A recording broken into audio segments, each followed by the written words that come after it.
To Regina சமையல். Chicken இந்த மாதிரி மாடலில் ஒரு தாட்டி செஞ்சு பாருங்கள்.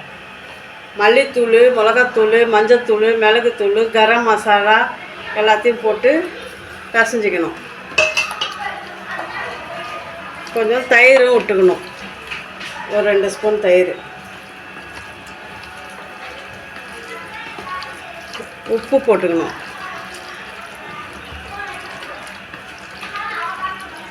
இந்த மாதிரி வெங்காயம் ஒரு 3 வெங்காயம் 2 வெங்காயம் கறிக்கு தகுந்தப்பல, 1/2 கிலோனா 3 வெங்காயம், 1 கிலோனா 5 வெங்காயம் நல்லா ப்ரௌனாக எண்ணெயில் போட்டு பொரித்து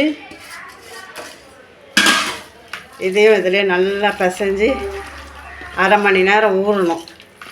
நல்லா பிசையணும், அழுத்தி பிசைஞ்சு நல்லா ஊற வச்சுக்கணும். உப்பு திட்டமாக போட்டுக்கோங்க, அப்புறம் கூட நம்ம போட்டுக்கலாம் எண்ணெயில் போடும்போது. இப்போ கறி நம்ம ஊற வச்சுருந்தோம்ல 1/2 மணி நேரம் நல்லா ஊறிடுச்சு. இப்போ எண்ணெய் காஞ்சதும் கடாயில் போட்டுக்கிறோம்.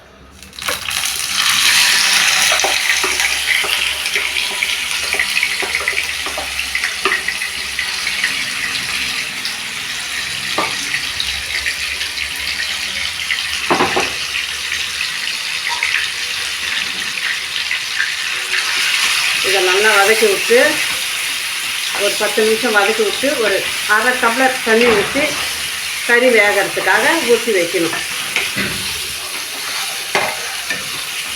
கருவேப்பிலை போட்டுக்கிறோம், கொத்தமல்லி போட்டுக்கிறோம். கொஞ்சம் மெதுவாக அனலில் இதை நல்லா வதக்கி விட்டு 1/2 டம்ளர் தண்ணி ஊற்றி கறி வேகிற அளவுக்கு தண்ணி ஊற்றிக்கணும். வேறு நிறையாலாம் ஊற்றக்கூடாது. இப்போ நான் தண்ணி ஊற்றிக்கிறேன்.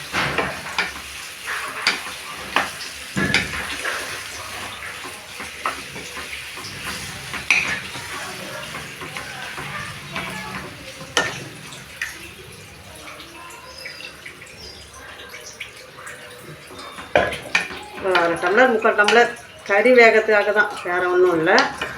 இதை அடிக்கடி திருப்பி விட்டு மூடி வச்சு வேக வைக்கலாம். இப்போ எல்லாம் வெந்து நம்ம ஊற்றின தண்ணிலாம் நல்லா வற்றி வந்துருக்குது. உங்களுக்கு ட்ரையாக வேணும்னா இன்னும் கொஞ்சம் நேரம் வைங்க. எனக்கு கிரேவி வேணும். இதோட நிறுத்திக்க போகிறேன். சப்ஸ்கிரைப் பண்ணுங்கள், லைக் பண்ணுங்கள், ஷேர் பண்ணுங்கள். பாய்.